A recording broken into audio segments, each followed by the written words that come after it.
昨天8月17号，江泽民诞辰100周年的纪念大会在北京的人民大会堂隆重召开。习近平率领现任的7位政治局常委，也包括退任的政治局常委济济一堂来到了人民大会堂。主席台上坐了上百位现任的和包括退休的副国级以上的官员。现场参加的这与会人数大概加起来有5、6千人呢。这江泽民是中国共产党第3代领导核心，所以他的100年诞辰的纪念活动直接拉高了最高等级。1996年，中国共产党制定了一个已故党和国家领导人这吊唁和纪念活动的管理规定。在这个规定里头沿袭下来就是100年诞辰搞纪念活动能够在人民大会堂搞纪念大会的只有极少数，一般意义上来讲就只有天字一号。当然在老毛那个时代，开国元勋那里头有一点特殊这里头第一个那当然就是毛泽东了，太祖建立新中国的那他呢不仅仅是在人民大会堂搞纪念大会他还比较特殊，逢50年诞辰还由中共中央专门搞座谈会。除了毛泽东以外呢，在开国元勋里头还有周恩来、朱德、刘少奇和陈云4位开国元勋，也在100年诞辰的时候在人民大会堂搞过纪念大会。除此之外就是邓小平，邓小平因为是第2代领导核心嘛，这是当之无愧紧随其后就是江泽民，这江泽民呢是第3代领导核心。所以2026年的这一次江泽民100年诞辰的纪念大会是中共时隔23年以后这第一次搞。上一次还是2004年邓小平100年诞辰的纪念大会在人民大会堂了。那这个礼遇是非常高的，你包括这个纪念大会大家可以看一下那主席台的上方悬挂了一个巨大的挂像，这个挂像那跟老毛在天安门广场那个挂像那级别是一样的。但是过去呢，那只有老毛的挂像在天安门广场能挂，你其他人不能挂其他领导人能够挂像的，那只有是追悼会，再就是这个诞辰100周年的纪念大会。应该说这个级别是非常非常高的所以非常值得解读。我今天就来分析一下这个江泽民100年诞辰纪念大会背后的一些政治逻辑其实江泽民这次100年诞辰纪念活动不仅仅有这个纪念大会，这个纪念大会是整个纪念活动中间的最高潮。除了这个纪念大会以外呢，还有一系列其他的纪念活动。这首先是今年年初的时候江泽民的故居被修缮一新，对外开放了，这个呢也是一个政治待遇。第二个呢，就前几天中央电视台播放了12集江泽民的文献纪录片。12集的文献纪录片呢，这个也是最高礼遇。在历史上，就毛泽东、邓小平、周恩来还有刘少奇这4个人有这个12集的文献纪录片。刚才我说的那不是还有2位吗？一个是陈云，一个是朱德，那也是搞了100年诞辰的纪念大会但是他们的文献纪录片的长度就不到12集了。你看陈云是8集，朱德是6集。你通过这个你就可以知道虽然他们都在人民大会堂召开100年诞辰纪念大会，但其实之间也是有细微的差异的而江泽民那跟邓小平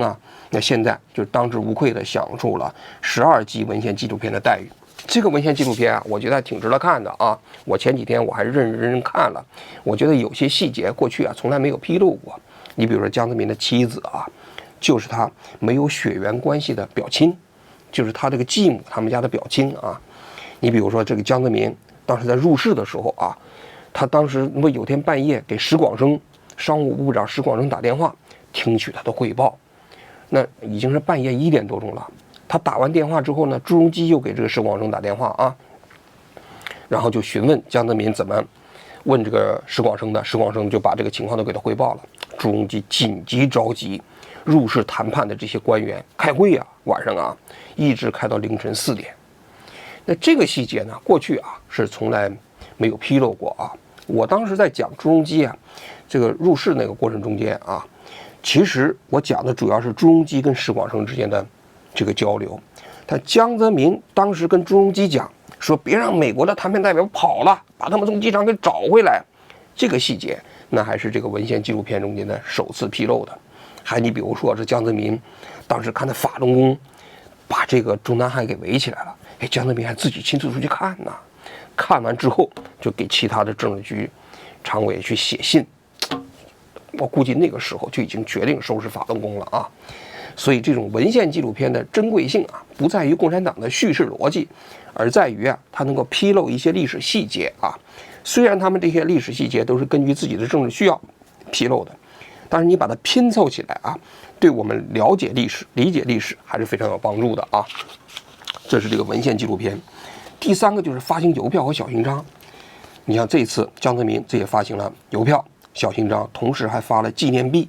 纪念币呢，金币啊，最大的好像30克啊，一般还不好买呢，买不到啊。这个也只有就是这个最高级别的领导人才能享受这个待遇。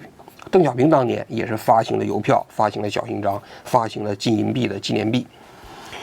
另外一个方面呢，就是在北京就连续召开江泽民思想研讨会，这个会议的主持人还是习近平，那这个级别也是相当高的，也是属于纪念活动的一部分啊。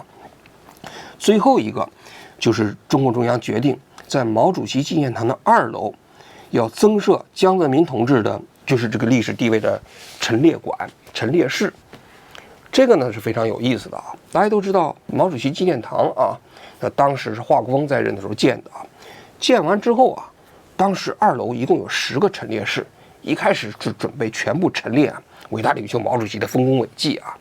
但是这个刚修完之后，那老毛的那个夫人不都是抓起来了吗？抓起来之后呢，涉及到对毛泽东的评论，这就有问题了。尤其是华国锋也倒台之后啊，就是对毛泽东的评价就已经开始出现了一些分歧了。这个时候，毛主席纪念堂有人还讨论过是要不要拆吗？邓小平当时跟意大利的记者回答的时候说：“我们不会拆，一直留在那儿啊。”但一直留在那儿，也不意味着这个纪念堂就始终给毛泽东搞丰功伟绩的纪念啊。1982年的时候啊，胡乔木去参观毛主席纪念堂，他当时看到2楼的陈列室还空着呢啊，他就给那政治局写了一封信，他就说啊，这2楼的陈列室啊，最好不要只陈列毛泽东的，还要体现我们这个国家建国以后啊，集体领导的这个丰功伟绩。当时的政治局一研究，同意了。于是乎，就在1983年啊，就在毛主席纪念堂的2楼增设了刘少奇、周恩来，还有这个朱德这3个人的陈列室。当时之所以在毛主席纪念堂里头搞陈列室啊，我的理解啊，其实就是为了分散毛泽东，他其实当时对党内的重要地位。你虽然是毛主席纪念堂嘛，但是我加上了周恩来，加上了刘少奇，加上了朱德，就给人感觉你毛泽东不仅仅是党的天字1号，那这些人也是啊。其实刘少奇都是被毛泽东整死的，你想想啊，结果死后呢给他们凑到一起啊，我估计他们要到阴间可能都得打起来。但是呢，出于政治需要，就得把他们放在一起来合并祭祀。所以从那个时候开始，大家可以看到了，毛主席纪念堂啊，其实它慢慢的就变成了中国共产党的一个太庙。这里头除了纪念毛泽东以外，还纪念其他共产党认为在他共产党党史上最重要的党和国家领导人。然后时间一晃就来到了2000年，邓小平也去世了啊。结果这个时候江泽民他们就决定，在这个纪念堂的2楼啊，又增设邓小平和陈云2个陈列室。这邓小平不用说了，那第2代领导集体核心啊。陈云其实挺有意思的，陈云当时跟邓小平不对付啊，那也属于第2代领导集体核心中间的重要成员呐，所以呢，他也挤进了这个陈列室。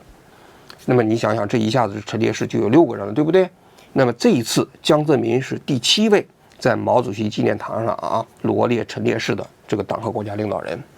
我看到这个新闻的时候，我就觉得啊，我都有点担心。你像这毛主席纪念堂2层一共10个陈列室吗？那现在已经用了7个了啊，那还剩3个，3个我们可以算一下啊。那你胡锦涛得预定1个啊，那胡锦涛你从哪个角度来讲，那都比陈云的地位高嘛，肯定得进啊。那习近平得预定1个啊，那就9个了。那也就是说，习近平之后的下一代领导人最多还能用1个，10个这陈列室就满了。我估计最多也就30年后，这毛主席纪念堂的2楼这10个陈列室就没位置了。那怎么办呢？我现在未雨绸缪啊，我想了一下，比如说50年以后，那党的第5代领导核心啊，那去世以后，那陈列室怎么放？我估计啊，到时候最大的可能啊，是把周恩来、朱德、刘少奇，也包括陈云，这是4个事实上不是天字1号的领导人合并成一个陈烈士，这样就还可以挪出3个啊。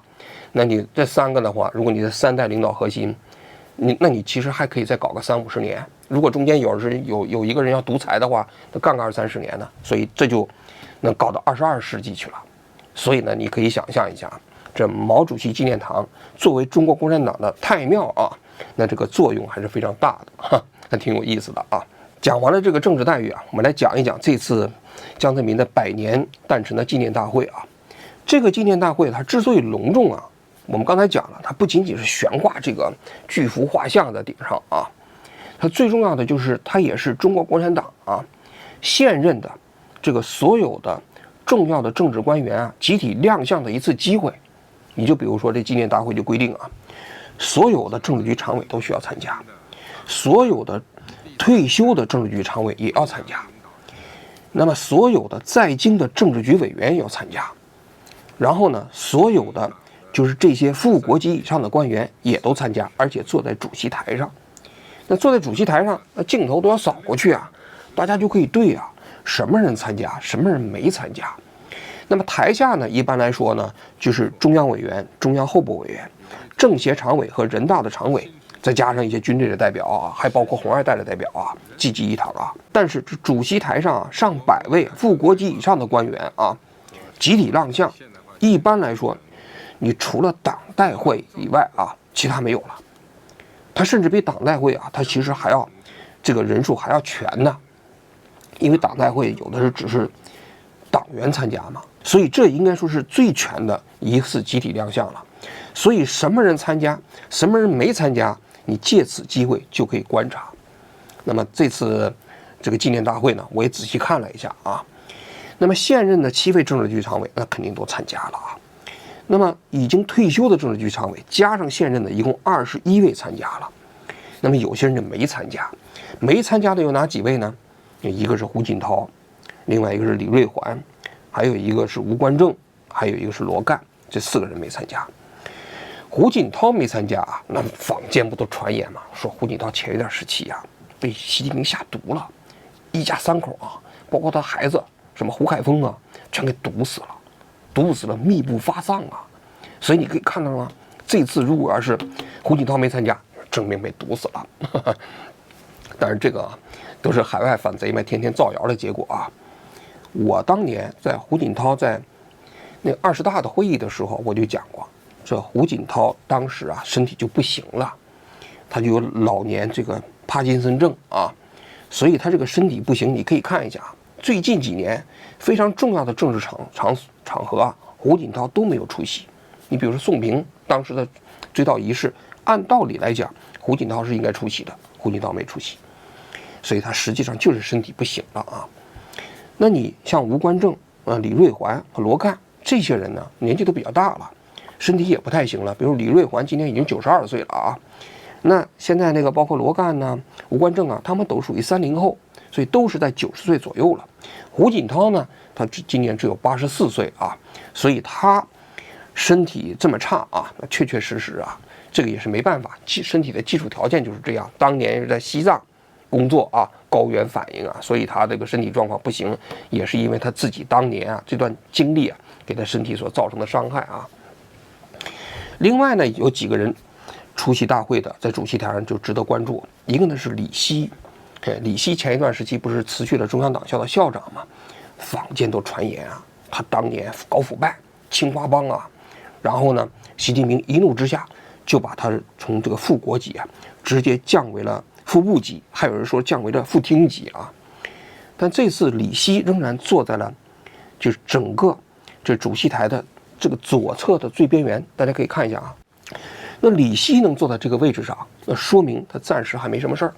此前的那个传言啊，至少啊可能是不是特别准确啊。因为如果降为副部级，显然是没有资格再坐在这个主席台上了。你比如秦刚，那秦刚出事了，对不对？那大家都知道啊，降到了副部级咱不知道，还是降到了正部级啊。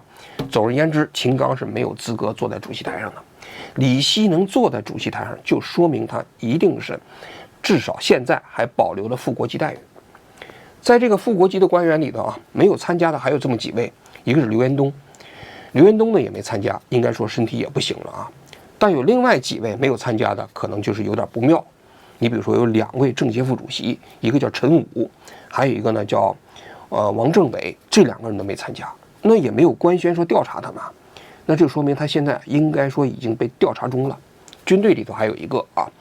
所以真正这些人可能有问题的，没有亮相的，也成为了观察中国政治生态的一个晴雨表。另外呢，就是江泽民他自己家的亲属啊，江泽民自己的儿子江绵恒，也包括他另外一个儿子啊叫江绵康，还有他自己的妹妹叫江泽惠，都坐在了大会主席台的左侧的最后一排的角落那个地方。他们呢是不属于副国级以上的官员，因为江绵恒只是副部级干部嘛。那他的弟弟好像是只有正局级啊。那因为他是江泽民的亲属，所以呢他被特殊的请到了主席台，但是呢他们也只能坐在主席台的最边角落那个位置啊。由此你也可以看出来，其实像江泽民这些人啊，他虽贵为党和国家的领导人，贵为领导核心啊，但其实他们的这生死之后所谓的纪念吊唁活动啊，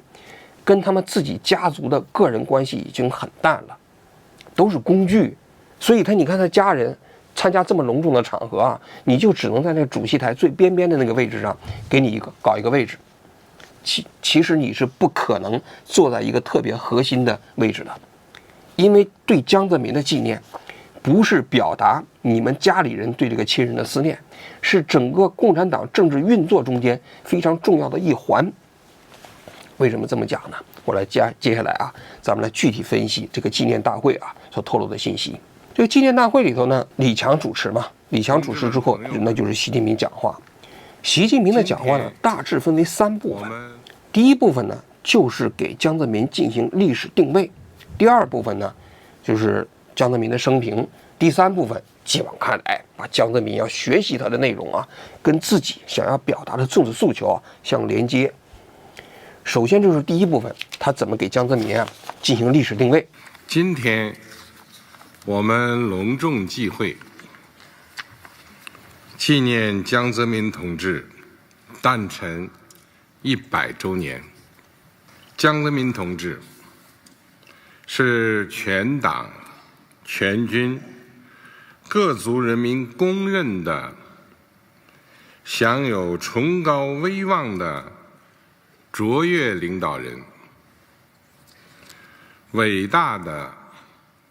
马克思主义者，伟大的无产阶级革命家，政治家，军事家，外交家，久经考验的共产主义战士。这段话实际上我这里头也是值得分析一下的，这里头主要也是3部分。第一部分呢，他说江泽民同志是全党全军全国各族人民公认的享有崇高威望的卓越领导人。这第一部分啊，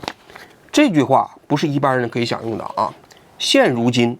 只有领导核心才有资格享用。邓小平的话跟这一模一样，就是当年胡锦涛举行邓小平100年诞辰的时候啊，第一句话也是这个，一模一样。所以你可以看到了吗？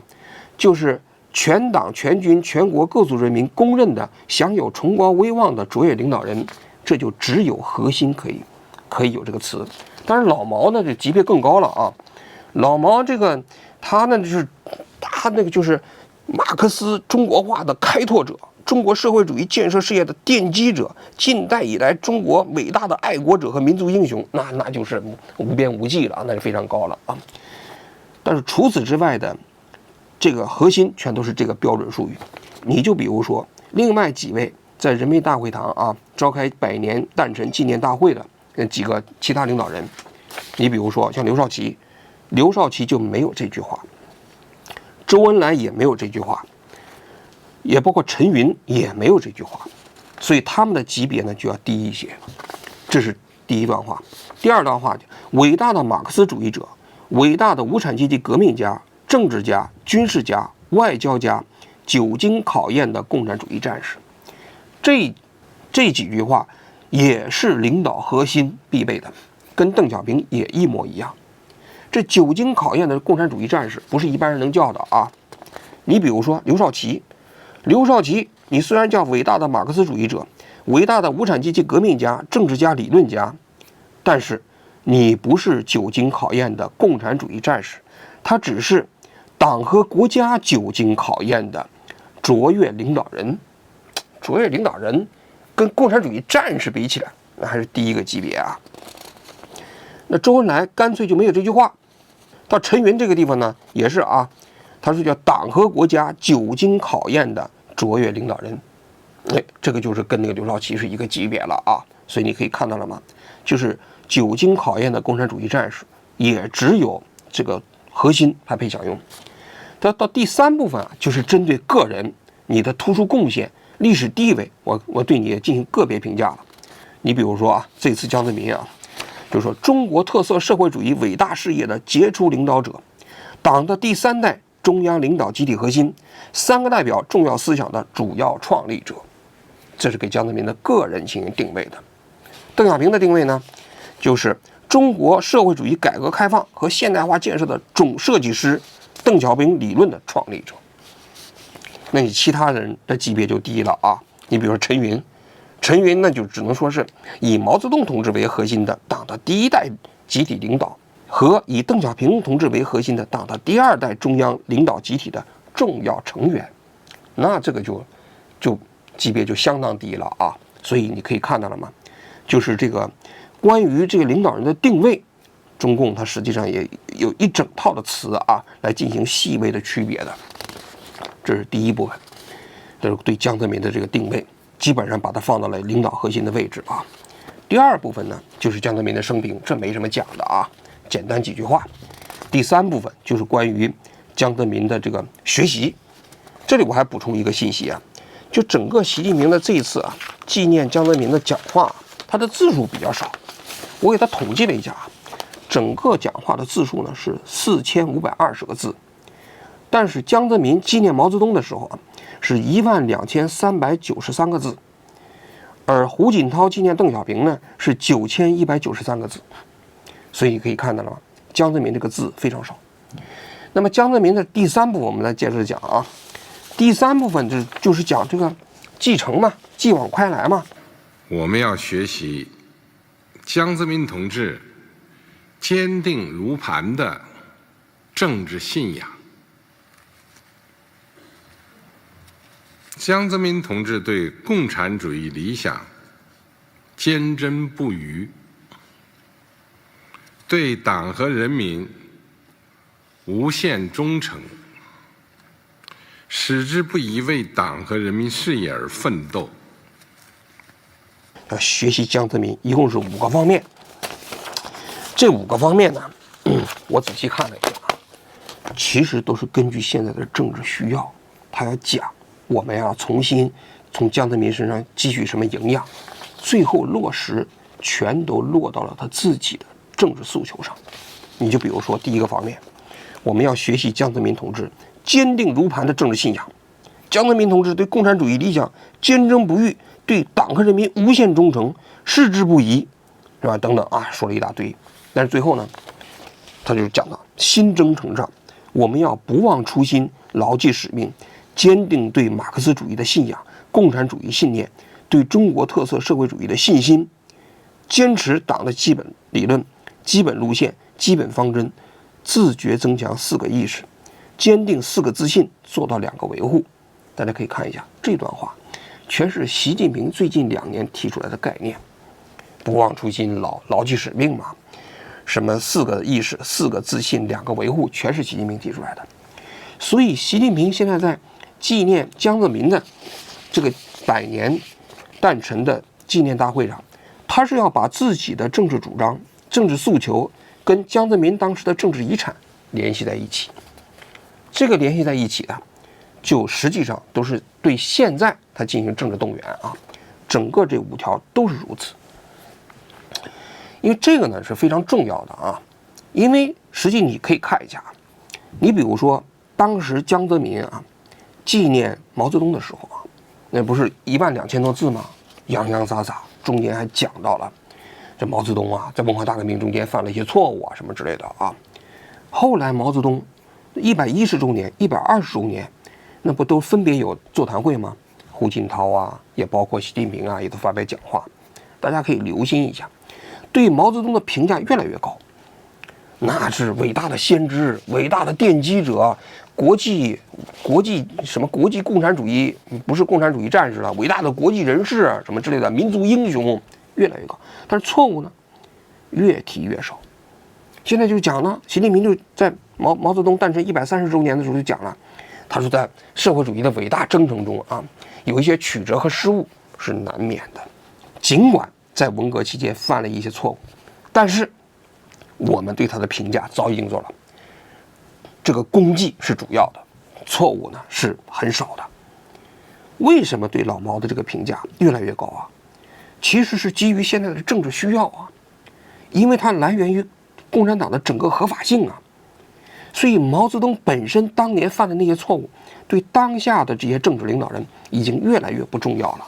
但是把他的历史定位拔高，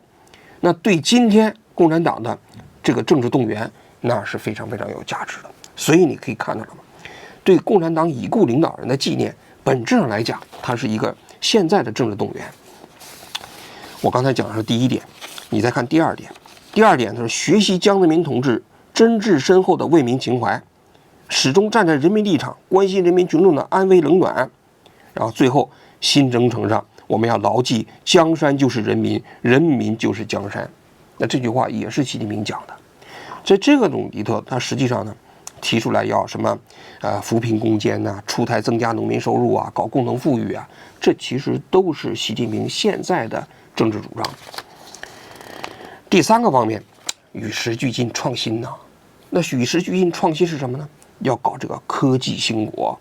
啊，推动经济体制、政治体制方面的改革啊，引进来走出去，这也都是习近平最近几年他搞的2025中国制造这些内容，对吧？所以你看新征程上，他要把坚持马克思主义基本原理同中国具体实践相结合，这也是他的话。紧接着他最后又讲到了，那江泽民那部分纪念我都不讲了啊，他就讲这新征程上，我们要统筹中华民族伟大复兴战略全局和世界100年之未有之大变局，总揽伟大斗争、伟大工程、伟大事业、伟大梦想，统筹推进5位一体总体布局。那这都是习近平的嘛。最后一点，我们要强化忧患意识，树立底线思维，更好统筹和发展。一共这方面最后全都落到了习近平自己的这个政治诉求里。所以你可以看啊，习近平对江泽民的纪念虽然这字数不多，但其实他自己的这个就是政治意图是非常清晰的，通过对江泽民的这样的一个纪念活动来完成他自己的政治动员。当然了，就是说对这些已故领导人的这个诞辰纪念，不仅仅有这个现在的政治动员这个因素啊，它还有其他几个政治功能。首先第一个功能啊，就是要延续和证明自己的政治正统性。这个政治正统性啊，对一个政权的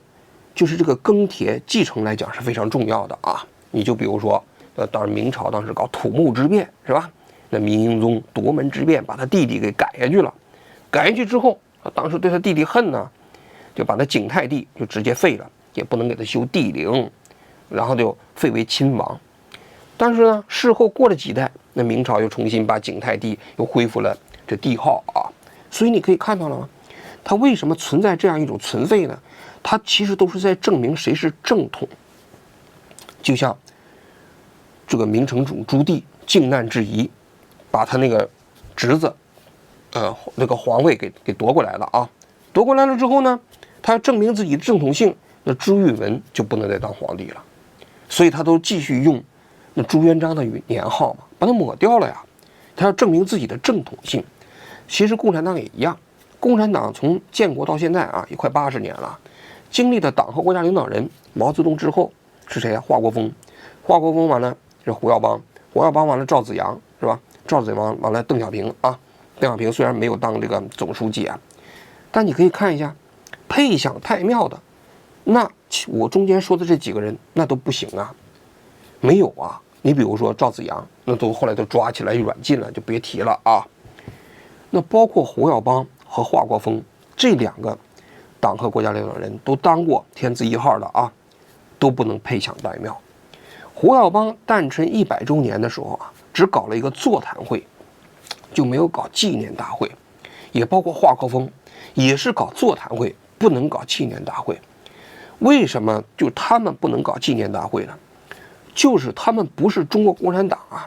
自己现在承认的正统。你不是正统，你中间你都走到邪路上去了。你包括你赵子阳，是吧？那你就走到邪路上去了。当然，这个正统啊，都是由后世所诠释的。你比如说，过50年，有没有可能把赵子阳给平反了，让赵子阳也配享太庙呢？有可能，完全有可能。你比如说，后世的共产党员出了个戈尔巴乔夫，是吧？戈尔巴乔夫之后就觉得啊，这个我们共产党的历史得重写。那赵子阳当时做得很好啊，那么赵子阳就弄到毛主席纪念堂里头去了，完完全全有可能。所以政治都是根据现在的需要进行剪裁的，它就是为了诠释现在的这个正统性。第二个呢，其实它主要为了强调它现在这个政策的继承性和延续性。老毛的政策后来被老邓继承了，老邓的政策后来被老江继承了，老江的政策最后被我习近平继承了。所以你看到了吗？革命江山代代传呐。那我们都是整个共产党这个政治体系过程中间的这个传承人，也就在这个过程中间完成了合法性。当然了，还有一些不太重要的功能啊，其实就是强调对自己党史认定的权威性。这个权威性就是说，这些人在党的历史上的地位，由我现在的人重新给他做定义。就像我刚才讲的，你像老毛，你如果从12届六中全会啊，建国以来的若干历史问题的决议里头去看啊，那老毛的错误还挺多的。那对文化大革命，那批的是，这是一场内乱、动乱，对吧？给党和国家造成了重大损失的内乱。但是呢，现在你可以看一下，那对毛泽东这个文革中间就不怎么提了，不提，就是现在就是强调毛泽东的功绩为主，这就是重新定义。那个时候，只有否定了毛泽东、邓小平这些人掌权才有合法性，但是现如今已经不需要为邓小平掌权的合法性做论述了，那么老毛的政治地位就提高了。所以你看，党史的权威性啊，在这个过程中间，其实也是在这个过程中也得到了这种建筑入微的体现。然后紧随其后呢，大家可以看一下啊，就是在这个纪念大会的最后一段啊，习近平还引述了江泽民一首诗，这首诗写的啊，叫“历尽天华成此景，人间万事出艰辛”。这是江泽民同志以豪迈诗句对奋斗的诠释，用心了。这个诗是怎么来的呢？江泽民大家都知道，早年啊，他曾经在一汽工作过，所以91年啊，他上台之后，他重回吉林，啊，荣归故里嘛，就参观了这个吉林的这个冬天的雾凇冰挂啊，他当时兴致非常高啊。他说这个吉林树挂名不虚传，现场就提了几个字啊。但是你想，这文化程度不高嘛，给人感觉啊。所以后来在97年还是98年开两会的时候，吉林省的代表团呢，当时就又见到了江泽民，就跟江泽民说，能不能给我们再提几个字啊？江泽民想来想去啊，就赋诗2首。其中有一首诗啊，最后的这句话就叫“历尽天华成此景，人间万事出艰辛”。我估计是江泽民啊，想了挺长时间想出来的诗句啊。其实这个诗句啊，那个诗的那个意境是什么呢？那个意境其实就是“宝剑锋从磨砺出，梅花香自苦寒来”。也就是说，人间万物中间的你所有的成就都离不开艰苦奋斗嘛，离不开自我拼搏嘛。但只不过这个诗的意境跟人那个比起来还是要差很多啊。但习近平用这首诗来做